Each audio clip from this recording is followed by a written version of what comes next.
компанията е насочен към най-престижните локации – централната градска част, Морската градина и старата част на града. Компанията е семейна и развива частен бизнес в България вече повече от 35 години.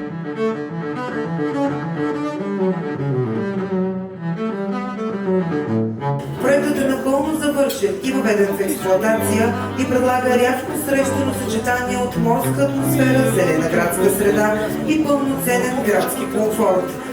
Dom Building – утвърдена строителна инвестиционна компания, специализирана в проектирането и изграждането на бутикови жилищни сгради в град Бургас. Честито от името на ковачницата на строителите. Вие, индустриалния бизнес в Бургас, сте облика на града, не само в спорта, в туризма, но и като цялостен имидж. Благодаря ви.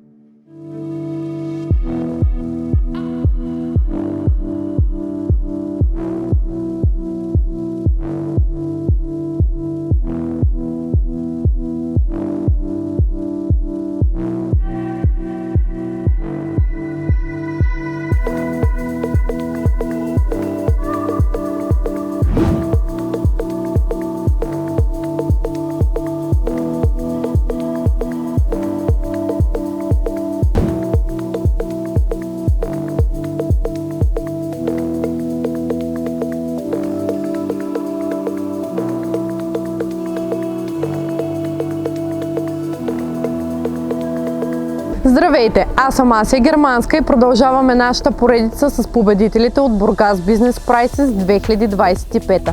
Днес ще ви срещнем с компания, която поставя акцент върху престижна градска среда, архитектурния детайл и качеството на изпълнение. Гости сме на Dom Building, носител на отличителна бутикова жилищна сграда и бутикова жилищна сграда в строеж.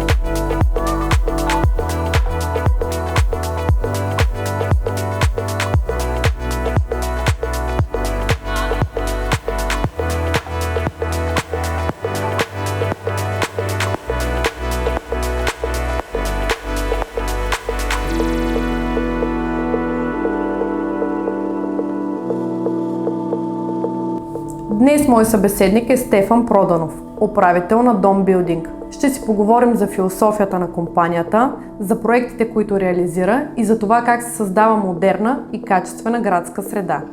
Спечелихте отличията бутикова жилищна сграда и бутикова жилищна сграда в строеж. Какво стои зад успеха на тези проекти и какво ги прави бутикови? Зад успеха стои вниманието към всеки детайл от концепцията и локацията до изпълнението на финалните щрихи. Бутикови са, защото предлагат ограничен брой жилища, отличителна архитектура и усещане за индивидуалност и престиж. Каква е философията на Dom Building при избора на локации и разработването на проектите? За нас локацията е основата на всеки успешен проект. Избираме места с потенциал, добра инфраструктура и среда, която да създава комфорт, спокойствие и дългосрочна стойност за живеене и инвестиции. С какво се отличава до вашите сгради като усещане и начин на живот? Нашите сгради създават усещане за уют, стил и принадлежност. Те са проектирани не просто като жилища, а като пространство за качествен и модерен начин на живота. Как подхождате към проектирането, за да постигнете баланс между естетика и функционалност? Вярваме, че красивият дизайн трябва да бъде практичен, затова търсим хармония между визия, светлина, разпределение и удобство, така че всеки квадратен метър да има смисъл. Какво значение има фасадното осветление и визията на сградата в нощна среда? Фасадното осветление чертава архитектурния характер и придава завършен, разпознаваем облик на сградата. То създава атмосфера, елегантност и допълнително усещане за сигурност. Какви са бъдещите ви проекти и посока на развитие? Посоката ни е към още по-инновативни и висококачествени бутикови проекти, които да съчетават модерна архитектура, устойчивост и комфорт, съобразени с нуждите на съвременния човек. Много се радвам, че имахме възможността да надникнем във вашата работа. Пожелавам ви успех! И аз много благодаря за интервюто.